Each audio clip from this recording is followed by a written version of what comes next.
1997년 우리는 그 해를 잊지 못합니다. 아무도 예상하지 못한 한순간 나라 전체가 외환위기라는 벼랑 끝에 몰렸고 수많은 기업이 문을 닫고 가장들은 한순간에 일자리를 잃었습니다.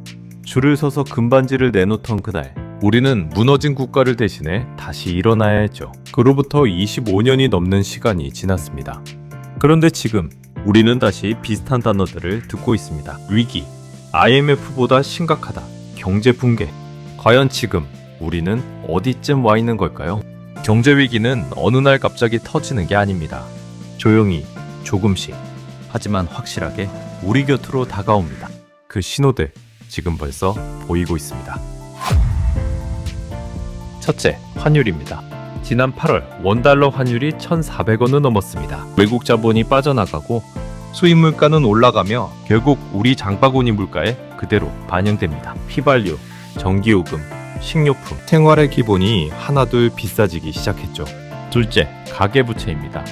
한국의 가계부채는 GDP의 105%를 넘어서 세계에서 가장 위험한 수준 중 하나로 올라섰습니다. 금리가 오르고 이자 부담이 커지면서 대출 갚기도 소비하기도 어려운 가정이 늘고 있습니다. 결국 매수는 얼어붙고 사람들의 삶은 조용히 무너지고 있죠.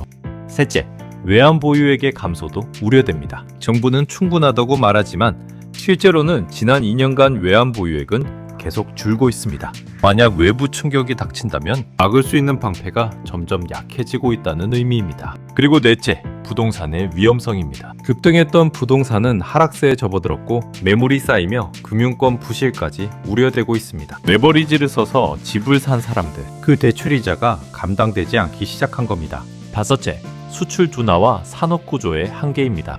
반도체, 자동차에 지나치게 의존해온 구조는 글로벌 경기 둔화의 속수무책입니다. 중국 수출이 줄고 공급망이 흔들리며 제조업 전체의 활력이 약해졌습니다. 여섯째는 고용과 인구 구조의 문제입니다. 청년들은 일자리를 못 구하고 고령 인구는 빠르게 늘고 있습니다. 노동력은 줄고 복지 지출은 늘며 미래 재정 부담이 점점 커지고 있는 겁니다. 이 모든 신호들은 단순히 체감 경기의 악화가 아닙니다. 구조적인 위험이 서서히 다가오고 있다는 강한 메시지입니다.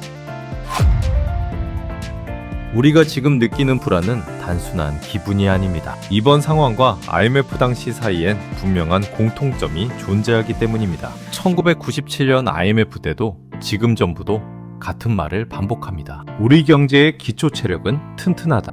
외환 보유액은 충분하다. 하지만 최근 원달러 환율이 1,400원을 넘어서고 시장은 연일 불안정한 흐름을 보이고 있습니다. 실제로 2025년 11월 기준 정부는 외환 보유액이 6개월 연속 증가해 안정적이라고 발표했습니다. 하지만 그럼에도 시장은 진정되지 않았습니다. 1997년 IMF 당시 위기의 뇌관은 기업들의 과도한 외화부채였습니다. 지금은 다릅니다. 위기의 중심에 있는 건 가계부채, 고금리, 수출 둔화, 부동산 침체, 내수 부진 등 즉 복합적인 구조적 위험입니다. 그런데 정부는 이렇게 말합니다. 지금 위기의 원인은 가계부채다. 국민들이 무리하게 빚을 내서 생긴 문제다. 하지만 과연 그 말이 온전히 맞는 말일까요? 2025년 11월 정부는 고환율의 원인을 이렇게 분석했습니다. 거주자의 해외 투자, 특히 서학개미의 투자 확대가 한때 환율을 1,470원 이상까지 끌어올렸다. 이에 따라 증권사들의 해외 투자 실태를 점검하고 통합 증거금 제도도 재검토하겠다고 발표했습니다. 하지만 이 발언이 나오자 여러 언론에서 다음과 같은 비판이 나왔습니다. 고환율의 책임을 서학개미에게 돌리는 건 정부와 외환당국의 구조적 문제를 가리는 말바꾸기일 뿐이다.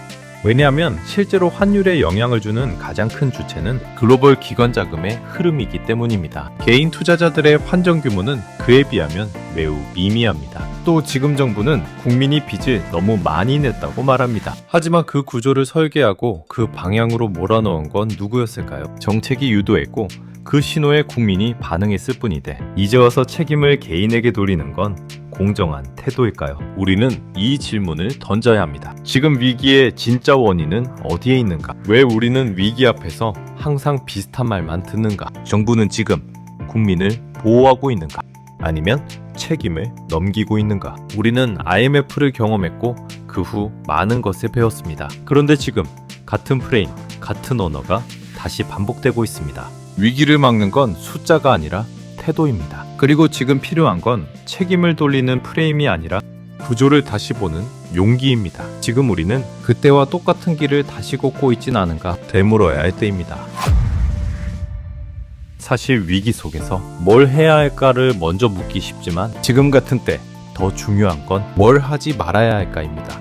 그중 가장 위험한 선택, 그건 바로 빚을 내서 기회를 잡으려는 행동입니다. 지금이 바닥일 거라 확신하고 부동산, 주식에 무리하게 들어가는 것, 그건 생각보다 훨씬 큰 리스크가 될 수 있습니다. 1997년 IMF 때도 많은 이들이 그랬습니다. 지금 사면 기회다. 하지만 그 후 자산은 반토막, 빚은 그대로 남았죠. 위기는 현금 있는 사람에게만 기회입니다. 빚진 사람에게 위기는 절대 기회가 아닙니다. 그렇다면 지금 우리는 어떻게 준비할 수 있을까요? 첫째, 유동성을 확보하세요. 무조건 현금만 쥐라는 말이 아닙니다. 비상시에 꺼내 쓸 수 있는 CMA, 단기예금, 안정적 유동자산을 갖추는 겁니다.